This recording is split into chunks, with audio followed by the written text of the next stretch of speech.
Hi friends. இந்த வருஷம் இந்த ராகு கேது பயிற்சி வந்து மே 18, 2025 நடக்க போகிறது. குரு பயிற்சியுமே இந்த வருஷம் மே மே மே மாதம் நடக்க போகிறது. அந்த டீட்டெயில்ஸில் டிஸ்பிளே ஆகிட்டு இருக்கும். ஸோ நம்ம முதல்ல இந்த ராகு கேது பயிற்சி பலன்கள் பார்க்குறதுக்கு முன்னாடி ரொம்ப இம்பார்ட்டன்ட் வந்து ஜாதகத்தில் வந்து ஜாதகத்தில் ரொம்ப இம்பார்ட்டன்ட் வந்து என்னது அப்படின்னு பார்த்தீங்கன்னாக்கா, முதல்ல வந்து நம்ம ஒரு ஜாதகத்தை கணிக்கிறதுக்கு முன்னாடி அந்த ஜாதகத்தோட கெப்பாசிட்டியை பார்க்கணும். அந்த ஜாதகத்தினுடைய அவர் வந்து எந்த அளவுக்கு ஒரு செல்வாக்கான நபராக இருப்பார், எந்த அளவுக்கு வந்து ஒரு ஹெல்த்தியான நபராக இருப்பார், அவருடைய ஸ்ட்ரென்த் என்ன, அதெல்லாம் முதல்ல தெரிஞ்சுக்கிட்டு தான் வந்து மற்ற பலன்களை பார்க்கணும். முதல்ல அவருடைய அவருடைய லக்னாதிபதி எந்த அளவுக்கு ஸ்ட்ரென்த்தாக இருக்குன்னு பார்க்கணும். அதுதான் ரொம்ப ரொம்ப இம்பார்ட்டண்ட். ஸோ ஜஸ்ட்டாக வந்து நான் சின்ன ஒரு லிஸ்ட் மாதிரி வச்சுருக்கிறேன். இந்த இடத்துல டிஸ்பிளே ஆகிட்ருக்கும். ஸோ இதில் பார்த்தீங்க அப்படின்னாக்கா, ஒரு பிரைம் மினிஸ்டர் அல்லது ஒரு சீஃப் மினிஸ்டர் லெவல் கேண்டிடேட், ஒரு அந்தளவுக்கு ஒரு இன்டர்நேஷ்னல் பிஸ்னஸ் மேன், அவங்களுக்குலாம் பார்த்தீங்கன்னா ஒரு 90 to 95% வந்து அவங்களுடைய ஜாதகத்தினுடைய பலன் அவங்க அந்த அந்தளவுக்கு பவர்ஃபுல்லாக இருக்கும். அதுக்கப்புறமா ஒரு ஸ்டேட் லெவலில் வந்து ஒரு மிகப்பெரிய புள்ளியாக இருக்கட்டும், அல்லது லைக் ஒரு முக்கியமான நபராக இருக்கட்டும், பெரிய விவிஎஸ் ஐபிஎஸ்க்கெலாம் பார்த்தீங்கன்னா ஒரு 85 to 90% இருக்கும். அப்புறமா ஸ்டேட் லெவல் விஐபிஎஸ், அப்புறமா ஒரு ரொம்ப நாளைக்கு மினிஸ்டர்ஸாக இருக்கிறவங்க, அவங்களுக்குலாம் பார்த்திங்கன்னா 80 to 85% இருக்கும். அப்புறம் இந்த மாதிரி டிஸ்ட்ரிக்ட் லெவலில் இருக்கிறவங்களுக்கு ஒரு 75 to 80%. ஸோ அந்த மாதிரியே பார்த்துட்டு வந்தீங்கன்னாக்கா, ஒரு எப்போ பார்த்தாலும் ஒரு ப்ராப்ளமேட்டிக் லைஃபாக இருக்கும். பட் ஏதோ ஒரு கைண்ட் ஆஃப் செக்யூரிட்டி லைஃப்பில் ஒரு செக்யூரிட்டி மூலமாக லைஃப்பை ஓட்டுறவங்களுக்கு 30 to 40%. ஆல்வேஸ் பிரச்சனைகளில் இருக்கிறவங்களுக்கு 20 to 30%. அதுக்கப்புறமா நிறையா ப்ராப்ளம் ஃபேஸ் பண்ணிவிட்டு அப்புறம் ஜெயில் தண்டனை அனுபவிக்கிறவங்களுக்குலாம் ஜெயில் தண்டனை ரொம்ப நாளாக ஜெயிலில் இருக்கிறவங்களுக்கு ஒரு 10 to 20% இருக்கும். அப்புறமா வந்து டிசேபிள்டு சைல்டுன்னு சொல்லுவோம் இல்லையா, கார்ட் கிப்டட் சைல்டு. ஸோ அவங்களுக்கு பார்த்தீங்கன்னா 0 to 10% வந்து அவங்களுடைய பலன்கள் இருக்கும். அப்புறம் ஜாதகத்தில் ரெண்டாவது ரொம்ப முக்கியமான விஷயம் அப்படின்னு என்ன அப்படின்னு பார்த்தீங்கன்னாக்கா, உங்களுக்கு ஒரு நார்மல் டைமில் தான் பார்த்தீங்கன்னா உங்களுக்கு வந்து கொஞ்சம் உங்களுடைய தசாபுக்தி வந்து ஒரு 80 to 80% வந்து ஒர்க் ஆகிட்டு இருக்கும். அதுக்கப்புறம் ஃபேமிலி ஜாதகப்படி ஒரு 5 to 10%. ஸோ அந்த சமயத்தில் ராகு கேது பயிற்சிலாம் வந்து ரொம்ப சின்ன எஃபெக்ட் தான் இருக்கும். எனக்கு அந்த இதில் காமிச்சிருக்கிற மாதிரி, ஒரு டூவில் காமிக்கிற மாதிரி சைடில் டிஸ்பிளே ஆகிட்டு இருக்கும். ஸோ அதோட எஃபெக்ட்லாம் ரொம்ப கம்மியாக தான் இருக்கும். இதில் வந்து ரொம்ப முக்கியமானது என்னது அப்படின்னாக்கா, அஷ்டமச்சனி காலகட்டங்களில் ஜென்மச்சனி காலகட்டங்களில் உங்களுடைய ஜாதகம் வந்து கிட்டத்தட்ட வேலை செய்யாதுன்ற லெவலில் தான் இருக்கும். உங்களுடைய தசாபுக்தி வந்து கிட்டத்தட்ட வேலை செய்யாதுன்ற லெவலில் தான் இருக்கும். அந்த சமயத்தில் வந்து அஷ்டமச்சனி ஜென்மச்சனியோட தாக்கங்கள் தான் முழுக்க இருக்கும். ஸோ அந்த அஷ்டமச்சனி ஜென்மச்சனி தாக்கங்கள் எந்த வகைகளில் இருக்கும் அப்படின்னு பார்க்கறதுக்கு தான் நமக்கு தசாபுக்திகளை பார்க்கணுமே ஒழிய, மற்றபடி தசாபுக்தியோட பலன்கள் வந்து அப்போ ரொம்ப ரொம்ப செயல்படாத தன்மைகளில் தான் இருக்கும். ஈவன் உங்கள் ஃபேமிலி மெம்பர்ஸ்க்கும் வந்து இந்த மாதிரி வந்து முக்கியமாக வந்து உங்கள் ஃபார் எக்ஸாம்பிள் ஒரு 5 பேர் இருக்கிற ஃபேமிலியில் ஒரு 2-3 பேருக்கு வந்து ஜென்மச்சனி அஷ்டமச்சனி நடந்துட்டு இருந்துச்சுனாக்கா, 7.5 சனின்னு நான் மீன் பண்ணலை. ஜென்மச்சனி அஷ்டமச்சனி இது அந்த காலகட்டங்களில் தான். ஜென்மராகும் வந்து கொஞ்சம் சர்டைன் எக்ஸ்டென்ட்டுக்கு அதோடைய தாக்கமும் இருக்கும். ஜென்மராகும் அஷ்டமராகும் வந்து சர்டைன் எக்ஸ்டென்ட்டுக்கு அதோட தாக்கமும் இருக்கும். அந்த காலகட்டங்களையும் பார்த்தீங்கன்னா உங்களுடைய ஜாதகத்தினுடைய உங்கள் தசாபக்தியோட பலன்கள் குறையும்.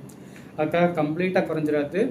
உங்களுக்கு ஜென்மச்சனி அஷ்டமச்சனி நடக்கும்போது ஒரு 10 to 20% தான் செயல்படும். ஆனால் உங்கள் குடும்பத்துக்கு அஷ்டமச்சனி ஜென்மச்சனி காலகட்டங்களில் ஒரு 50 to 60% வந்து உங்கள் தசாபக்தி வந்து செயல்படும். அது நெகட்டிவாக பாசிட்டிவான்றது உங்கள் தசாபக்தியை பார்த்துக்கணும். சரிங்களா?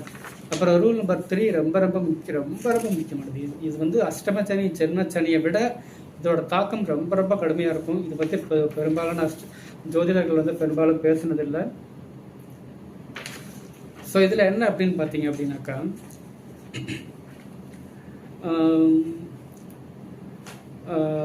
இப்போ நான் அந்த ரூல் நம்பர் 1 சொல்லாமட்ட ஒரு விஷயம் வந்து, இப்போ வந்து கோச்சாரத்தில் வந்து சனி பார்த்தீங்கன்னா மீனத்தில் இருக்கிறாரு. அவர் மீனத்தில் இருந்து கன்னியை பார்ப்பார்.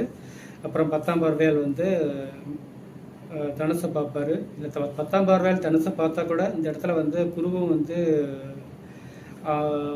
தனுசை பார்ப்பார். ஸோ அதனால் வந்து சனியோட பார்வை வந்து இந்த இடத்துல பேலன்ஸ் ஆகிடும்.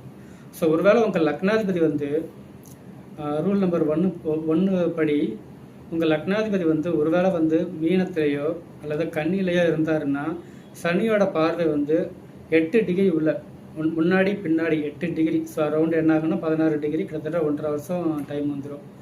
ஸோ அந்த காலகட்டங்களில் வந்து உங்கள் லக்னாதிபதியோட 8 டிகிரிக்குள்ளே சனி முன்னாடி பின்னாடி இருக்கிற வச்ச உங்களுடைய கெப்பாசிட்டி, ஸ்ட்ரென்த்து, உங்கள் ஆளுமை திறன் அல்லது உங்களுடைய சிந்தனை திறன் அதெல்லாம் வந்து ரொம்ப குறையும்.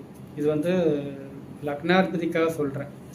இப்போ நான் ரூல் நம்பர் 3 பிரகாரம் நான் தசாபுக்தின்னு சொன்னேன் இல்லையா, இதுதான் ரொம்ப ரொம்ப ரொம்ப சீரியஸ். ஈவன் அஷ்டமச்சனி ஜென்மச்சனியை விட இந்த தாக்கம் ரொம்ப கொடூரமாக இருக்கும். அதாவது லைக் இப்போ மீனத்திலேயோ கன்னியிலையோ, நான் தனுசை பற்றி ஏன் பேசலை அப்படின்னா, தனுசை வந்து குருவும் பார்க்க ஆரம்பிச்சிருவார். ஆனால் மீனத்திலேயோ அல்லது கன்னியிலையோ உங்கள் தசாநாதன் இருந்தார் அப்படின்னா அந்த 8 டிகிரிக்குள்ளே வந்து சனியோட பார்வை அல்லது சனியோட சேர்க்கையில் இருக்கும் பொழுது, இதில் சனியோட 3ஆம் பார்வையில் வந்து அவர் ரிஷபத்தை பார்ப்பார். பட் 3ஆம் பார்வைக்கு பலன் ரொம்ப கம்மி. அவருடைய வந்து ஸ்ட்ரென்த்து ரொம்ப கம்மி தான், வெறும் 25% தான். ஸோ அதோட இம்பாக்ட் ரொம்பலாம் இருக்காது, ரொம்ப ரொம்ப ரொம்ப மினிமல் தான். ஸோ நம்ம வந்து சனியோடைய இருப்பிடமான மீனம் ப்ளஸ் அவருடைய 7ஆம் பார்வையான கன்னி, இதை மட்டும் மெயினாக பேசுவோம். இதன் பிரகாரம் உங்கள் தசாநாதன் வந்து 8 டிகிரி உள்ளே இருக்கும்போது உங்களுக்கு கடுமையான பிரச்சனைகள் வரும். பேஸ்ட் ஆன் தசாபுக்தி, அது என்ன தசை அப்படின்றத பொறுத்து. ஒருவேளை உங்களுக்கு வந்து குருனா பணம் சார்ந்த பிரச்சனைகள், புத்திரம் சார்ந்த பிரச்சனைகள், சுக்கிரன் அங்கே இருக்கிறார் அப்படின்னா மனைவி சார்ந்த பிரச்சனைகள், வீடு சார்ந்த பிரச்சனைகள், புதன் அங்கே இருக்கிறாருன்னா உங்களுக்கு வந்து அந்த படிப்பு அல்லது வந்து புதன் சார்ந்த மற்ற நிறைய விஷயங்கள் இருக்கு இல்லையா, கம்யூனிகேஷன் டிவைசஸ், மொபைலாக இருக்கட்டும், லேப்டாப்பாக இருக்கட்டும், அது சார்ந்த பிரச்சனைகள். அல்லது நீங்கள் ஐடியில் ஒர்க் பண்ணுறீங்கன்னா ஐடி உங்களுக்கு தொழில் சார்ந்த பிரச்சனைகள். ஸோ அந்த மாதிரி அது என்ன கிரகம் அப்படின்றத பொறுத்து. ஒருவேளை செவ்வாய் அங்கே இருக்கிறாருன்னா ஆக்சிடென்ட் சார்ந்த பிரச்சனைகள், ரத்தம் சார்ந்த பிரச்சனைகள், அல்லது உடன் பிறந்த சகோதரிகள் சார்ந்த பிரச்சனைகள். நான் இந்த இடத்துல சகோதரியும் சேர்த்துன்னு சொல்கிறேன். ஏன்னா இப்போ மாசுன்றது சகோதரனை மட்டும் நம்ம பழைய காலத்தில் எடுத்துக்கிட்டு இருக்கிறோம். பட் இப்போ இருக்க காலகட்டங்களில் மாசுன்றது உடன் பிறந்த சகோதரிகளை சேர்த்து தான் எடுக்கணும். ஸோ இது வந்து நம்ம ரூல் நம்பர் 3 பிரகாரம் சொல்கிறது. இது ரொம்ப ரொம்ப இம்பார்ட்டன்ட். தசாநாதர் வந்து கோச்சாரத்தில் வந்து சனியால் 8 டிகிரி முன்னாடி பின்னாடி பாதிக்கப்படும் போது மிக மிக கடுமையான கொடூரமான காலகட்டமாக இருக்கும். ஜென்மச்சனி அஷ்டமச்சனியை விட அது ரொம்ப இம்பார்ட்டண்ட். ஒருவேளை வந்து உங்கள் தசாநாதனை வந்து குரு பார்க்குறாரு அப்படின்னா, ஃபார் எக்ஸாம்பிள் உங்கள் தசாநாதன் வந்து ஒரு வேளை துலாத்துலேயோ அல்லது தனுசுலையோ அல்லது வந்து கும்பத்திலே இருந்தார் அப்படின்னா இது வந்து உங்களுக்கு மிக மிக பொற்காலமாக இருக்கும். குரு ராசியை பார்க்குறத விட கோச்சாரத்தில் குரு வந்து உங்கள் தசாநாதன் இருக்கிற வீட்டை பார்க்குறது, அதுலேயும் பர்டிகுலராக நான் சொன்ன மாதிரி 8 டிகிரி முன்னாடி பின்னாடி பார்க்கணும். அது ரொம்ப இம்பார்ட்டன்ட். 8 டிகிரி முன்னாடி பின்னாடி பார்க்கும்போது நீங்கள் நினச்சதெல்லாம் நடக்கும். உங்கள் தசாநாதன் வந்து கொஞ்சோண்டு பாசிட்டிவ் ரிசல்ட் தரணும்னா இந்த குருவோட பார்வை வந்து அதிக பாசிட்டிவ் ரிசல்ட் கொடுக்க வைக்கும். ஒருவேளை உங்கள் தசாநாதன் நெகட்டிவ் ரிசல்ட் கொடுக்குற மாதிரி இருந்துச்சுன்னா இந்த குருவோட பார்வை வந்து அந்த நெகட்டிவ் ரிசல்ட்டை பேலன்ஸ் பண்ணி நெகட்டிவாக நடக்க விடாமல் பண்ணும். ஸோ குருவோட பார்வை இந்த இடத்துல ராசியை பார்க்கறத விட தசாநாதனை பார்க்கறது ரொம்ப ரொம்ப முக்கியம். ரொம்ப ரொம்ப இதுவாக இருக்கும். நீங்கள் வேணும் செக் பண்ணி பாருங்க, பக்கவாக இருக்கும். அப்புறம் ரூல் நம்பர் 4, இதுவும் வந்து ஒரு சின்ன ரூல் தான். இது எப்படின்னாக்கா ரொம்ப சிம்பிளாக சொல்லிடுறேன். இப்போ சனி வந்து கோச்சாரத்தில் வந்து இந்த ரூல் இப்படி டிஸ்பிளே ஆகிட்டு இருக்கும்.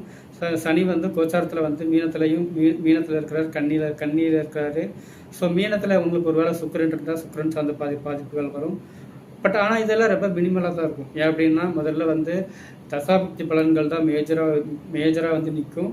ஸோ தசாபுக்தி பலன்களே வந்து உங்களுக்கு மேஜராக பாசிட்டிவாக இருந்துச்சு அப்படின்னா இதோட தாக்கம்லாம் ரொம்ப கம்மியாக தான் இருக்கும். ஸோ அதனால் வந்து இது வந்து ஒரு சின்ன எஃபெக்ட் தான் இருக்கும். ஒரு சின்ன லெவலில் தான் இதோடைய பாதிப்புகள்லாம் இருக்கும். பட் மேஜராக தசாபுக்திலையும் பிரச்சனைகள் இருக்குது அப்படின்னா இந்த பாதிப்பும் கொஞ்சம் செயல்பட தான் செய்யும். பட் தசாபுக்தி ரொம்ப பாசிட்டிவாக இருக்குது அப்படின்னா இதோட தாக்கங்கள்லாம் ரொம்ப கம்மியாக தான் இருக்கும்.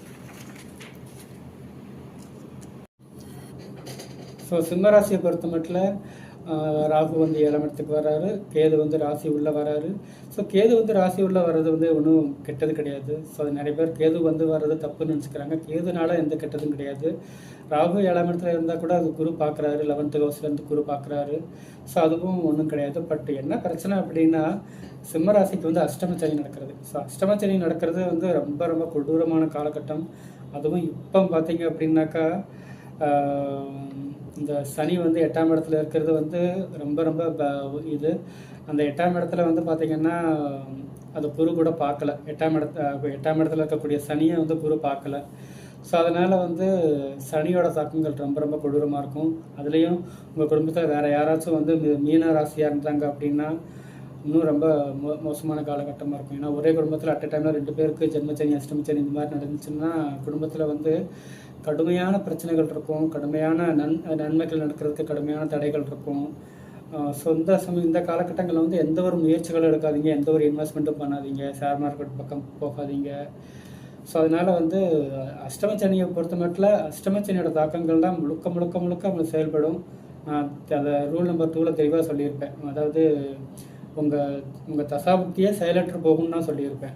அதுலேயும் ஒரே வீட்டில் 2 பேருக்கு மீன ராசிக்கு ஜென்மச்சனி நடக்குது அண்டு இன்னொருத்தருக்கு உங்கள் வீட்டில் மீன ராசி அண்ட் சிம்மராசி 2 பேர் இருக்கிறாங்க அப்படின்னா ரொம்ப ரொம்ப மோசமான காலகட்டம் தான் இது. ஸோ நீங்கள் அதனால் கண்டிப்பாக ரொம்ப ரொம்ப கேர்ஃபுல்லாக இருக்க வேண்டிய காலகட்டம். ஸோ முதல்ல ஜாதகத்தில் உங்கள் லக்னாதிபதியை நீங்கள் ஃபஸ்ட்டு கண்டுபிடிக்கிறது ரொம்ப ரொம்ப முக்கியம். அதை நீங்கள் முதல்ல செக் பண்ணிக்கோங்க. உங்கள் லக்னம் என்னது, லக்னாதிபதி என்னதுன்றது தான் பார்க்கணும். ஏன்னா எப்பவுமே நீங்கள் வந்து லக்னாதிபதி சார்ந்த விஷயங்களை தான் நீங்கள் வந்து உங்களுடைய எண்ணங்கள்லாம் வந்து அது சார்ந்த விஷயங்கள்ல தான் இருக்கும். அந்த எண்ணங்கள் அந்த முயற்சிகள் பலிக்குமா பலிக்காதான்றது டிசைட் பண்ணுறது தசாபுக்தி. அதை அப்பப்போ கோச்சாரத்தில் பிளாக் பண்ணுறது வந்து 7.5 சனி, அந்த ஜென்மச்சனி அஷ்டமச்சனி, அல்லது உங்கள் குடும்பத்தில் யாருக்காச்சும் ஜென்மச்சனி அஷ்டமச்சனி நடந்தால் கூட கொஞ்சம் அளவுக்கு அதோட தாக்கங்கள் இருக்கும். சரிங்களா? ஸோ முதல்ல வந்து நீங்கள் உங்கள் லக்னாதிபதியை முதல்ல செக் பண்ணிக்கோங்க. மெயினாக வந்து உங்கள் லக்னாதிபதிக்கு வந்து உங்கள் லக்னாதிபதிக்கான கோயில்களுக்கு அடிக்கடி போங்க. முடிஞ்ச வரைக்கும் மந்த்லி ஒன்ஸ் போங்க. அட்லீஸ்ட் ஒரு 2 to 3 months ஒன்ஸ் ஆச்சும் கண்டிப்பாக மேண்டேட்டரியாக போயிடுங்க. பர்டிகுலராக வந்து அந்த பர்டிகுலர் டேயில் போகணும். ஃபார் எக்ஸாம்பிள் இப்போ வந்து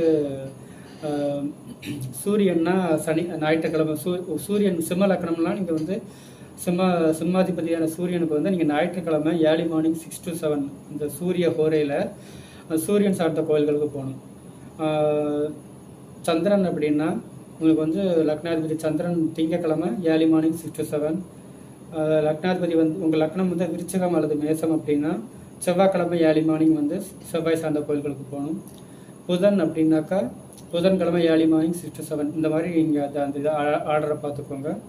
இதில் வந்து நமக்கு பர்டிகுலராக பார்த்தீங்கன்னா நமக்கு சென்னையை பொறுத்த மட்டும் தொண்டை மண்டலம்னு சொல்லிட்டு இங்கே ஒரு 9 நவக்கிரக கோயில்கள் இருக்குது. இதெல்லாம் பார்த்தீங்கன்னா 11th 12th செஞ்சுரியில் வந்துட்டு சேக்கிலார் காலகட்டங்களில் கட்டப்பட்டது.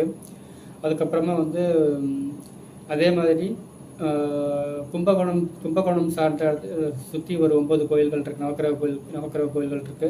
அங்கே முடிஞ்சாலும் அங்கே போயிட்டு வாங்க. உங்கள் லக்னாதிபதிக்கான கோயில்களுக்கு அந்த பர்டிகுலர் டேயில் ஏர்லி மார்னிங் 6 to 7 அந்த பர்டிகுலர் அந்த ஹோரையில் போகிறது தான் ரொம்ப ரொம்ப இம்பார்ட்டண்ட்.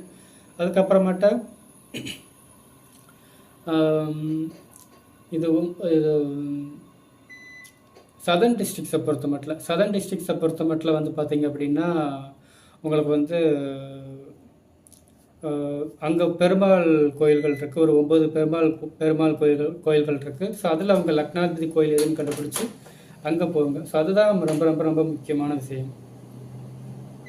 அப்புறமா இதில் பரிகாரம்னு பார்த்தீங்கன்னா கோயிலில் விசிட் பண்ணுங்கள், இந்த பூஜைகள் பண்ணுங்கள், அப்புறம் கோயில்களில் தான தர்மங்கள் பண்ணுங்கள். ஸோ இதுவே வந்து ஒரு முதன்மையான பரிகாரங்கள் இருக்கும். ஏன்னா பரிகாரம் அப்படின்றது ரொம்ப பெரிய கான்ட்ரவர்ஷியல் சப்ஜெக்ட். அதை பற்றி நம்ம பின்னாடி டிஸ்கஸ் பண்ணலாம்.